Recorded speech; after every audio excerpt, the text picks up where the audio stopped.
Welcome back to Pastor Plek's podcast. I'm your host, Chris Plek. So glad all of you are joining us. And with us in studio is none other from Perryton, Texas, Marlin Sparks. Welcome. Hey. You know, pastoring out there. It's Victory Life, right? Victory Family. Victory Family Church. So excited for you guys to be joining all the way from Perryton. That's all the way. It's a long way. How many hours to drive was that? About 8. Yeah, just for this podcast. So I'm just really, I'm just so honored. Wouldn't have missed it. And then also joining me on my right is none other than Machine Gun Nick. Welcome back, Machine Gun Nick. Howdy. So one of the things I did on Sunday, which was just sort of a fun mic drop moment, is I, at least first service, for those of you who were here, during meet and greet time, I was like, hey, you know, stand up, look at one of your neighbors, and then tell them what you thought about the debate last night, or Thursday. And then I walked off, and that was sort of a fun moment. And everyone sort of stared at their shoes awkwardly. But I want to kind of get your guys' view of how you think the debate went. And first off, did you actually get to hear the debate, see the debate, experience the debate? So I always call it third hand off of like social media. Okay, so you got like all the riffs. Yes. Did you get the Donald Trump commercial riff of the Biden's like talking 90 seconds of just pure muttering? Yes. Okay. All right, Marlon, did you get a chance to watch it? Every bit of it. Okay. And I watched, we had Backyard Bible Club going on at the same time. So I kind of scooted in, watched a little bit, and then I had to go speak at Hill Country Bible Church's boot camp for their students. And then I listened to it on the radio. Now, here's what's wild. When I was listening to it on the radio, Biden sounded old, but he sounded coherent. So I couldn't see him. So it's like he sounded like an old guy, which I thought was fine, but his responses seemed like measured and like had a point. And I only heard like, you know, I guess a 15-minute section. And I was like, man, he's hanging in there. He responded to Trump in a coherent fashion, which is sort of funny. I think the fact that I was like sort of surprised and like, good for you, Joe, that you were able to function up there. I guess that's not a good sign. But I think for most everybody else took it as they saw him. And so the response was like, he looked like he was, you know, a deer in the headlights pretty much the whole time. Was that sort of what you took Absolutely. From that? Yeah. Yeah. What was your, like, he's what, 81? Is that what he is? Let me check. Is that right? Yeah. Hold on. It might be, I think, Biden age real quick. It's like, how old is he? Yeah, he's 81. 81. So he's 81 years old. Yeah, you know, he's been in politics, I think, since 72 or something. And so he is been here for a while. So when you look at the way that he came off, did it look like dementia had set in, or what was your sort of thought on that? I thought it was. I thought he started strong too, and that's, you know, they said just the opposite, you know. Right. Said started bad, ended strong. I thought it just the opposite. I thought he started pretty strong and faded away. Right. I did, because when I was listening to him, I was like, I mean, his policies were not ones I would agree with, but he was able to coherently argue them. And then like he and Trump looked like they were, you know, again, he sounded old, but didn't look like he was, or didn't sound like he was a deer in the headlights. I saw a clip where that shows Donald Trump walking off stage after it ends. Yeah. And like Biden's wife and somebody else having to like come get him, and like, and he was just seemed entirely frail, like he was just done afterwards. Yeah.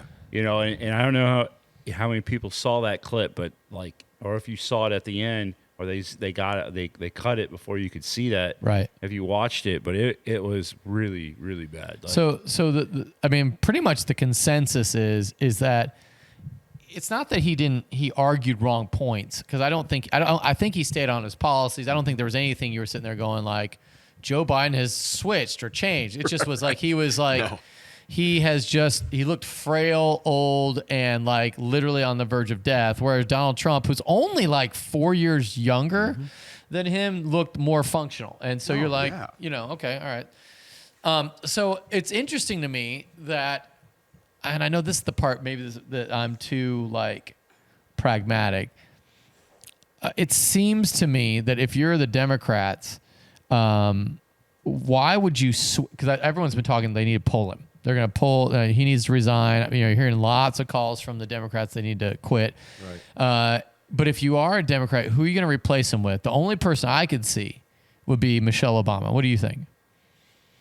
Absolutely. I mean, yeah, the only reasonable choice for them would be. How? We just have to. So I mean, when in the polling data that came out today, which is July 3rd, political, like she's never held a political seat at all. At all. She was neither first had Donald lady, Trump, to be fair, before he became president. right? But he ran $billion industry. Yeah, but she's got her husband in the back pocket. Oh, he's I mean, like, he would be president. Yeah. Texas politics, we've seen this before. Remember, Right. vote for Ma, you get Pa. Yeah. After he got ousted, Right. What was that guy? Gosh, that was like forever ago. That was a governor forever ago. Yeah, but Right. he would be. Oh, I mean, we would have another situation like that. Obama presidency. That's what it would be. He would run the show, And they so- loved him. So Yeah, and I think Michelle, at this point, the polling shows that she would win. Now, if she got up there and said something dumb, then she wouldn't. And I think they would not go with Kamala Harris because I don't think Kamala Harris has the ability to, she is like a younger version of the current Joe Biden. It's kind of a wild thing to kind of listen to her talk. that's where you're going to get your riff as who's going to be her vice presidential candidate. That's where the infighting begins, and I mean, Kamala would have a meltdown like no other, Right? And is right now because her name's not being mentioned, right? Yeah, and I think that's why you have within the Democrat Party right now. I think they're struggling to really pull it together. Right. But if Michelle somehow was able to overcome if Barack through his political savvy was able to get Joe to step down, and I think really it's not even Joe, it's Jill Biden at this point that's probably propping him up. No question about it. What do you think is the reason for that, Marlon? Why is just from a psychological perspective, why would Jill Biden want to be propped up? Just a lust for power and wealth. Like she wants to live in the White House. Just loves the power. I'm telling you right now. It's just how in much her head. younger, It's and her family they said just this morning, she and her family are meeting with him saying, absolutely do not get out of this race. Right. But, and she's 8 years younger than him, so she's 73. So she's not exactly super young, but she's not, old either. So it's kind of a wild sort of deal. So Jill wants to keep it, and Joe, I think, he's like whatever his handlers tell him to do. Right. And to be fair, and this is where I'm just gonna be honest with you, and I would love to hear your perspective with this. Here's a question: if the Republican presidential candidate was an empty suit, kind of how as Joe Biden is, would you still vote for him? Ouch. Hey, that's a Well, I mean, imagine That's it was a great question. roles reversed. right. You have, and it's Barack Obama who's on the other side, and you've got the Joe Biden Republican guy who is going for Christian, stands for Christian values, is probably going to do whatever the handlers tell him to do. What would you do? Not vote. Really, you would not vote? Well, I mean, if I have somebody who has to be handled, or Barack Obama are my picks, I don't have a pick. Then you're handing it over to the other side. That's Well, why I don't know. I guess I'll vote for me. Maybe I can get 30 votes.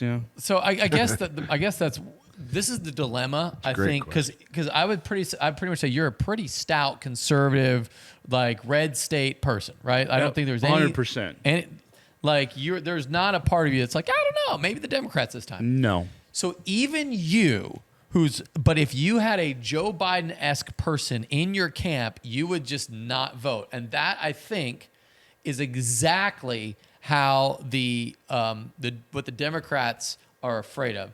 That there are the Democrat version of Machine Gun Nick out there saying, I am just not going to vote because I can't even hold my nose and vote for Joe Biden because it's that bad. Whereas for me, I would still vote for the empty suit. Right. There's a lot of polling on the street, just on the street polling. Right. So what about, would you ever consider voting for Trump? The hatred for him is so intense, but what about this guy? I probably won't vote. And that's, of course, to the Republican advantage. Right. But yeah, there's a lot of that right now. I mean, how could I But there's so much at stake with the president. There is. Let's think of the things at stake with the president, like Supreme Court nominations. Like Trump got 3.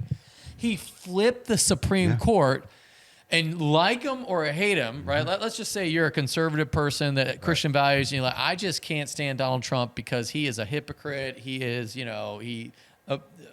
abusive to women, all the things. You could just He still got you 3 Supreme Court people, and now what do you do? Saved our bacon. Yeah, right. So Totally. Roe v. Wade right? Overturned. Like something that, what was it, 49 years? Was that what it was? Right. 49 years that Roe v. Wade was like the law, like that abortions could not be restricted by states. And now all of a sudden that is gone. And so, all the states are forming their own laws. Now, a lot of which is constitutional, by the way. Sure, but is it right? And that's another question. Like that's sort of the wild part of it, right? Because I think if you're like, is it ever right to kill someone? And then that's where you're like, well, that's the part that Christians would debate, right? Like, I think that's the struggle. It's not right. However, the Constitution says that power doesn't lie in the federal government. It lies by the state. So that's where your state and local leaders can decide. Right. And, that's why you have Texas, who's basically no abortion now. But there is national law, don't murder, right? Right. Okay. So why can't it be national law? And I'm not saying that's the president's job isn't to do that, right? His job is to sign a law into law, sign a bill into a law. Right. And what Trump said, I think in the debate, was that if a law came across his desk to ban abortion, he wouldn't sign it. And so that was sort of like, as a Christian, you go, listen, is that better than Roe v. Wade being? Yes, but it's like, man, that's not exactly upholding and caring for the most marginalized and weakest of the. Anyway, that's just a sort of a thought on that. Right. Is it's a difficult thing to sort of weigh, and I think that's one of the things that's a struggle as any sort of Christian. And Marlin, you've been around a couple years. Yep. You've seen presidents come and go. At what point do you sort of draw the line? I can't vote for that guy. Based on a position somewhere, but they have like, is there anything where you would not vote because you're like, both these guys are terrible options? Would there be anything, or just you take what you get? I would vote. If any believer, any Christian, is going to vote down the line of biblical world view. Right. Simple as that. Yep. Just follow the word. Just follow the Bible. Yep. And if you're going outside of that, I mean, you're going to vote the one that's going to be as close to the biblical worldview as you can get, and not go by man's opinion. Yep. No, go by your own opinion. Yep. Go by your own opinion. Do you remember, Marlon, when my earliest memories really is like the 84 election with Ronald Reagan. Take me back to 76 with Carter, who was a born-again believer, right? Democrat, born-again believer. This is before, though. That's before gay marriage was a thing. Before, more of your standard Democrat that I think most Southerners were. Right. And so what was the view back then for Christians? I mean, that was really a time period when born again was being thrown around like, candy. Oh, really? I mean, everybody's talking born again. Everybody's talking born again, this, born again, that. I'm born again, they're born again. And really? I mean, no fruit whatsoever of that. Oh, wow. And a lot of different politicians were riding the coattail of that. Right. Because there was a strong I guess move of the Spirit of God or whatever back in that. Because that was the Jesus freak movement or whatever, right. That's exactly right. Yeah. See? So there was people courting the born again favor really strong, and courting the favor of the churches where, this administration is not. Matter of fact, they're so anti the born again, anti-evangelical, anti-church. Right. It's unbelievable. They're screaming, taking taxation away and everything else from the churches and 501(c)(3). It's just amazing to see them just look in the face of God and laugh. Mm-hmm. And you say, well, Donald Trump's not much better. Well, policy-wise, absolutely is better. Right. Because the one thing, so going back to Jimmy Carter, because this is the thing, he's kind of touted as the worst president ever. I think 100%. Like everyone's worst he's ever. The worst. But then we had Obama. But then we have Biden. Sure, but I think that's the problem is that as one that was born in his presidential tenure, I don't have a full grasp of how bad exactly it was. Right. But it seemed to me that like under Carter, gas prices were insane. Was that what gas rationing was happening? Yeah, that was, and interest rates. Holy cow! Like we're like oh no, they're like 7-8%. They were like 20%. Well, that's why the 80s it was like 10s, right? To buy a house was like 10% all throughout the 80s. Oh yeah, and it was insane. And we're over here like 6%, 7%. Yeah, throwing a fit about 6, 7, 8%. Well, we don't need it. That's the difference. I remember that very well. Right. Well, the price of a house did go up drastically. Yeah. Versus the amount that a person makes. Pay raises, it's from 76 to now. Yeah. Did not go up with efficiency, which went up 200%. And like you look at what people earn, it did not go up with efficiency. Yeah. Just some economics for you. Yeah, I think in 81 it was 18.63%. So like it was during Carter it climbed to 12.9%, and then with Reagan he turned around about a year into his, I guess 2 years, almost 2 years into his presidency, and that's when the yuppies, young professional, remember the 80s became like this.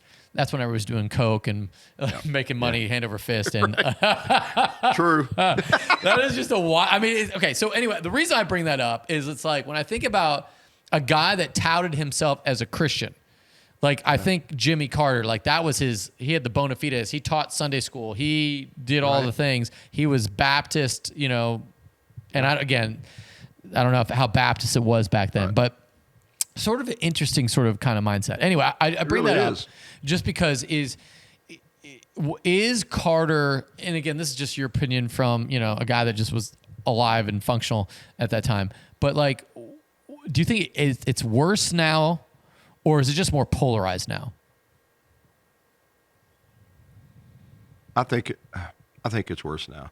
Okay. Yeah, I think it's worse. Like even with all the gas ration, I mean, like so I think about stuff like that, and I'm like, that's wild. But then again, we had the COVID insanity, so like I guess things don't. The more things change, the more they stay the same. Right. I think so. As a Christian, I'm looking at that, going like, back then in the '70s, I think a Christian could probably get behind a Democrat because I don't think there were. Was it full on that was all Democrats were pro-choice back then? Was that? Yeah. Okay, so that was pretty much standard. Definitely. I mean, definitely against gay marriage. Everybody. Yeah, everybody was against gay marriage. Everybody against gay marriage. But pro-choice was a Democrat leading thing, correct? Yeah. From even back then, and so so that was during his, what year was Roe v. Wade? 73. So that was actually during Nixon's time. So you got Roe v. Wade comes about during Nixon's time. Of course, that was a Supreme Court decision, not a legislative process, which is what we all would say would be a more American way of doing law. Yeah. Anyway, the reason why I bring that up in the midst of this debate is I'm just curious about, like, as the empty suit, you've got someone who is, he has towed the line to Democratic policy. Whenever it's like, hey, we need to do rainbow flags at the White House, rainbow flags at the White House. Right. We need to do supporting trans.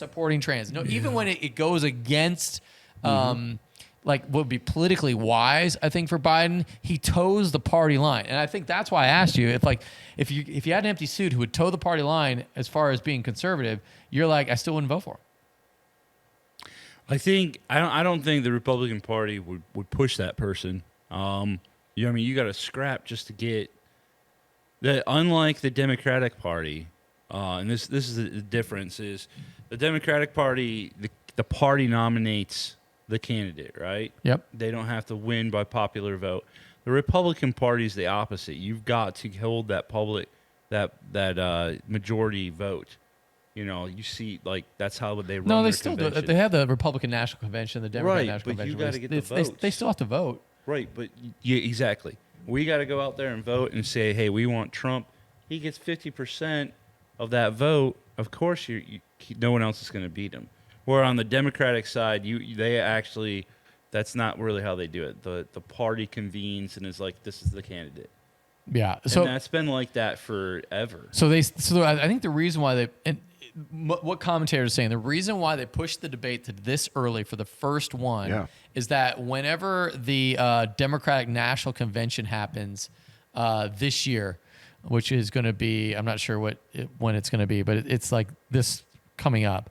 it would, they wanted it because it's before they make the full on decision that you're our guy. So they still have to decide that, even though throughout all the primaries, Biden won. And to be fair, Trump won. Trump still has to go before the Republican National Committee. And they say, even though you got all the primaries, they say like, we have given you the you're the coronated king of the Republicans or the coronated king of Democrats. So I still think that has to happen still. So I think that's, to your point though, it's going to be a part of the process that whenever they sort of decide in August, which is when they decide. So we're a month out. We're a month out from August. They have a month to get their stuff together to figure out who they're going to nominate at the Democrat National Convention in Chicago. So I think so this could be Michelle Obama's chance, or they're weighing the polls. He just met with all the governors of the nation to kind of like give them talking points of like, this is why you should tell your supporters to vote for me. And in the meantime, I think he's probably listening to his inner circle of Jill Biden, all the rest of the people saying, hey, you're sticking in this thing until we tell you you're not. And so I think that's kind of what they're doing. Right. And you're like, if you were a Democrat, you would be like, no way. No way. I still want to believe in the system, even though it's hard to comprehend that possibly the president's just a face, and other people, are making decisions behind the curtain kind of deal. Yeah. But after this presidency, it's kind of hard. Well, I would say it depends on the president. So, because I think many people, let's go back to Reagan. I think do you remember Reagan in his latter years? It was just like this. Yep. In 1987, 88, with the Iran Contra affair, he couldn't remember anything when he's being asked. It was like Ronald Reagan, and this is where I know there's some Reaganites who would like roll over in their grave and get angry when they hear this. But I remember me listening to the radio and going, oh man, Ronald Reagan doesn't remember where he is, doesn't know what's going on. And they're asking him like, did you, whatever. And he's like, I can't remember. Like that was like the classic answer. And what could you say to that? He can't remember. He's not lying. And everyone's just sort of like, just get us to the election in 1988. And somehow George Bush won off of the coattails of how strong the 80s were economically. Even though in 87, we had the Black Friday where we had a pretty big crash. He did. But like I think that's essentially it. So people still. Well, it was 88 then? 88 or 89 the wall fell? It was 89, right? The Berlin Wall? Yeah. I mean that was the collapse of communism. That would have been a major big deal. That was 1989, but it was after his presidency. Right. And so he did Bush's president. Yeah, so Bush was president, but remember when Reagan says, Mr. Gorbachev, tear down that wall. Tear down the wall. That was kind of that happened in 87. So June 12th, 87, Mr. Gorbachev, tear down this wall. And then 2 years later, it happened. That's boom. That's wild. But I think the decline from 87 to 88 was pretty extreme. Yeah. And he just looked like a frail old man by the time he left office. And so anyway. Yeah, I said his wife stepped in really hard and opposite of what Jill's doing right now. Right. Nancy stepped in and said, this is it. That's enough. Guys, get some handlers, get some help. Right. Get some people surrounding him, and let's get this thing. Let's try to float through this thing till the end. Right. And but is Jill doing? Because I would think that Jill's sort of doing that, right? I would think that she's like, hey, I want to protect him. Like, that part. Because I think she has the reason why there's a gaggle around him is that nobody wants to watch him actually walk anywhere. So like there's no. That's right. Taking him to the helicopter. Right, to the helicopter. There's a gaggle to the helicopter. There's a gaggle to the press conference. There's a gaggle to everywhere he goes. Yes. Because from the helicopter to the Oval Office, he might get lost. Right. Seriously. Hey, you watch people. I mean, you will not see him ever anywhere that somebody's not touching him going, this way, or that way. It's just amazing. And he'll just stand there and just start to go that way. Or still, that's hard to watch, man. Yeah, it's hard. And they're crying spousal abuse and elderly abuse and everything else. And I think they have a point. There's that's hard to watch him do that. But then we have the border crisis. That's pretty hard to watch. Yeah, everything's obviously right now. Military age males floating through the border. Afghanistan was hard to watch. All this has been hard to watch. That was maybe the worst. I don't know. I wasn't alive during the Vietnam pullout, but I think that was the worst end of operations I've ever seen. And who decided it was a good idea just to hand over all the weapons, the drones, the helicopters, the trucks? I'm pretty sure they got a few tanks off of us. Oh yeah. It just I cannot conceive that. And then I think the biggest outrage from the veteran community during the entire debate is when he lied about, I've lost no veterans since I've been president. He lost 13 Marines and sailors the week he pulled out of Afghanistan. Yeah. Afghanistan was as close to a 9/11 feeling as you probably get. I mean, everybody felt when the tires fell and all of that, and how everything just started crashing in on your head. To me, Afghanistan, it's far apart in similarities, but at the same time, there's a sinking feeling going, what are you doing? Mm-hmm. What are we doing? What are they doing? Mm-hmm. And everybody just watching this confusion. And then, then the generals get on there later and said, well, we told them not to do it. Right. It wasn't our call. It wasn't our call. So, yeah, I think to this, I know I'm jumping back to the Reagan stuff. There was indication that Reagan was not doing well all the way back to 84. He had moments of lacking clarity, right. But then also in 87, he when he was prepared, he crushed it. And remember the social media, the constant camera. I mean, there were cameras. He's the president, so there's cameras all the time. It just wasn't the same as it is today. And we call Reagan Reagan the greatest Republican president maybe ever. He's the GOAT. Maybe ever. But it's wild. That's why I'm saying if you're a Democrat, sticking to your proverbial guns with an impaired person actually is not the worst idea, because he's going to stick to your party line. Because what Reagan did, he didn't cross party lines. Right. Nobody messed with Reagan because he always did what was expected. Now, he might not have been as awesome as he was from 80 to 84, but 84 to 88, he towed the line. Anyway, I that's why I'm bringing that up. I think if you're a Democrat, I think you ride it out. Because you're going to have the 24-hour news cycle is going to spin, and you're going to have something else be crazy important. Joe Biden will speak into it, and they'll be like, I think we're fine. Because you don't have any there's no surprises with Joe Biden other than he might look old. That is the only surprise you have. Because remember, we've seen enough body doubles of Biden to see him you know what I mean? He looks fine. He has to probably practice looking frail. But the guy with the earlobes, no earlobes. Right. But if we want to keep a nation, we probably shouldn't vote for Joe Biden. Well, sure, but I guess what I'm saying, if you're a Democrat, it's a viable option to vote for an empty suit. Yeah. And again, if Michelle Obama steps up, then I think that's a credible option. And I don't know if she'll withhold scrutiny, but she's more almost as popular as Oprah, and so I feel like that's the power you have going for you, is that you have somebody that's sort of an outsider, insider. She has Barack Obama in her hip pocket. It's another 4 years of Barack, and she's got the popularity to oust Trump. Well, the other argument is Biden was another 4 years of Barack. Sure. That he's part of the puppet mastery. Right. Yeah. Right. No, by no means do I have any firsthand knowledge of that. It's speculative at best, but that's the thing. I don't know. I don't think she'd do good. Right. I think at some point it'd be great to have viable. This goes back to, if you have viable people who are competent to run the country, why not let them? Whenever you get to a bureaucratic state that has no accountability, which is kind of what you're in when the guy that you elected is impaired.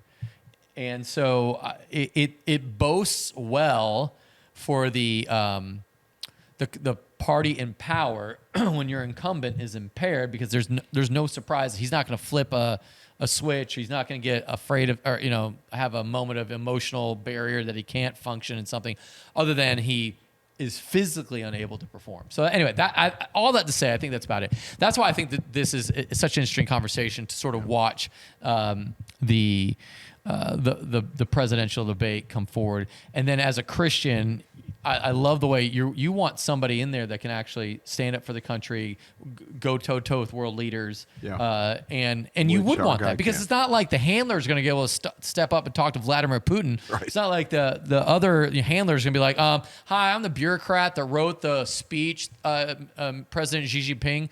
I think you're an idiot, and I think you're screwing us over when it comes to trade." Yeah. Nobody's going to listen to that guy. They're going to look at Joe Biden, or whoever it is, see he's a complete empty space cadet, and they're going to be like, let's run him over, because what are they going to do? Right. They don't have the political power to withstand. So I think that's why you would want somebody, even if you disagree with them. Which goes back to a realist stance of international relations, where we have something, everybody wants it, and they're all trying to take it away from us. Right. The comical thing to me was, what if Russia does this? What if Iran does this? And you get this look in the camera, don't.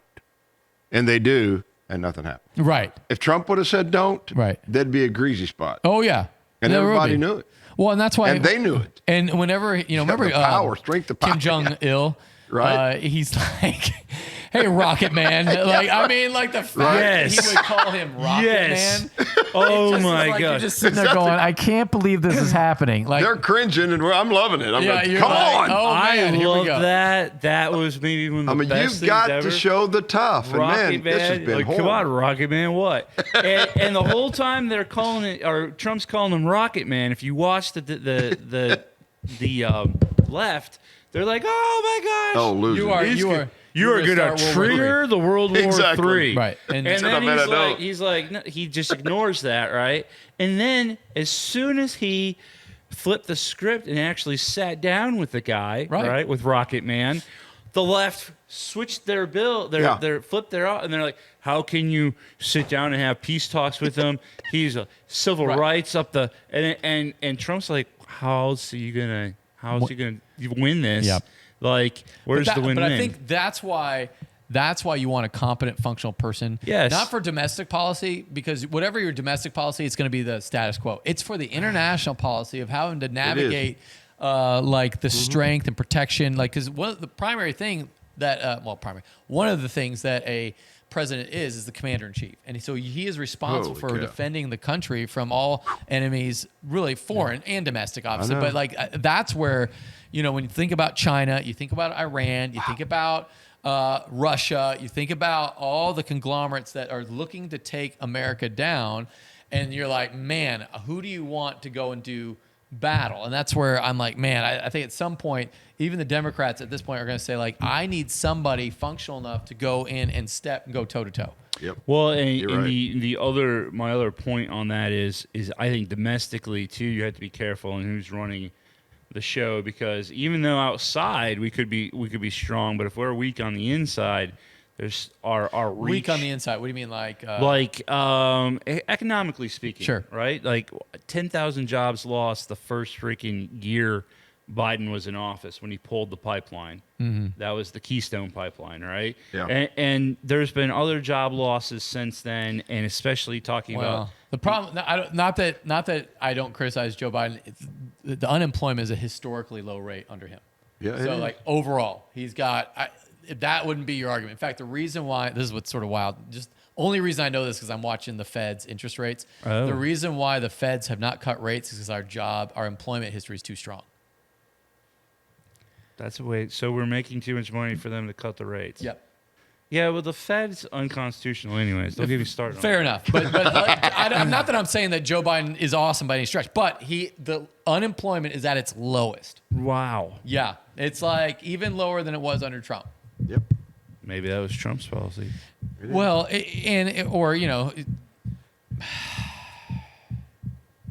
we're feeling it in other areas. Sure. The interest rate's high. Back to energy. Energy jobs are probably at an all-time low. Being that they can't pump or make, we can't get more pumps. Right. The XL pipeline, to me, that needs to be opened up. and that does make fuel prices lower, Right. especially as OPEC's shuts down supply to kind of prop up prices a little bit. If you didn't want a war in the Ukraine, we wouldn't have done this with the oil, because then Russia would never gotten the money from Europe, and Europe wouldn't be sufficient on Russia, because Trump had made the deal where at least England was buying oil from us, or buying petro from us, as they call it over there. Right. Mm-hmm. But that's gasoline. But yeah, what I'm saying is that a lot of those things that happened that made Russia strong enough to go into Ukraine would have not have happened under Trump or another president that wouldn't have hit the energy as hard. Yeah, I don't think the world is as crazy with Donald Trump as president as it is with Joe Biden as president. I think they just go, he is unable to speak. Donald Trump's on the phone with Putin. Donald Trump's on the phone with Rocket Man. Donald Trump's on the phone probably even with Hamas, right? Right. I he's like, I will destroy you. Yeah, that's right. And like, they know he has no problem. The Israeli army will have the or defense force will have the bombs they need to take you out. Right. Like, oh. Yeah. That makes a difference. Right. Yeah. Anyway, okay. So truth. So I think what we can say is that I think that's why this is such a fascinating sort of like story is, whether your guy is functional, cognitive, it's helpful in the international diplomacy for a guy to be functional, cognitive, and people to respect him, because that's an important factor. And that's so I'd say, like, at this point, even if your policies, you like the policies you're going to get, having someone that's competent that can handle that sort of stuff is sort of paramount. So we'll see. My bet is that they're just going to go with Joe Biden, run him all the way through. That would be me too. I don't think. I just think it's too big. It's too late. It's too big of a hurdle. Michelle Obama's not coming out, and even if she did, it's such a short window of time. I know. And maybe that's when you get her on the. You have that short like burst of energy, because right now she's crushing him in the polls, 50 to 38%. Like 50 is Michelle, 38 is Trump. Right. But I don't know if that stands. Yeah. Well, we haven't seen her talk about issues. Right. She hasn't. Oh my goodness. As long as she doesn't say anything, she wins, right? I think that's what. Totally. But I think that's where all of a sudden all the mics go to her. All the mics, like all that attention. I don't know. It's such an unknown. Do the Democrats go to a fully unknown? Even if you have Barack Obama in your back pocket, I don't think you can push her forward and say like. But does the rest of this presidential campaign kill Biden? Like, I mean, he's already over the edge. Like, I'm just. Not that I like the guy, but I kind of feel bad for him. Like, he should be in retirement. Right. But even if he retired, the person that comes is Kamala Harris. And you're just like, no. Like, absolutely there's no Democrat out there that every time she talks. They say no. Do you remember Dan Quayle? Yeah. Oh. All right. It feels like, it feels like the Democratic equivalent to Dan Quayle. Like, every time Dan Quayle's like, potato. Like spelling words, like the jokes back in the late 80s, early 90s was just like so bad. Like Dan Quayle was just like the ultimate joke, and I think that's what you're seeing. Didn't he shoot somebody in a hunting accident? That was Bush's. That was the other Bush. Yeah, that was George W. Bush, and he didn't shoot him. It was he got shot on. What's his name? Cheney. Thank you, Dick Cheney. Thank you. Thank you. I thought maybe they were quail hunting. That's what. All right. Hey, listen. I know that we've got a lot of people want to weigh in on this. Please text in, and we'll be talking closer to November. We'll keep talking about this. 737-231-0605. Thanks for listening. Thanks for watching. Thanks for giving your opinions. Go to pastorplek.com. Let us know what you think. We'd love to hear from you. From our house to yours. Have an awesome week.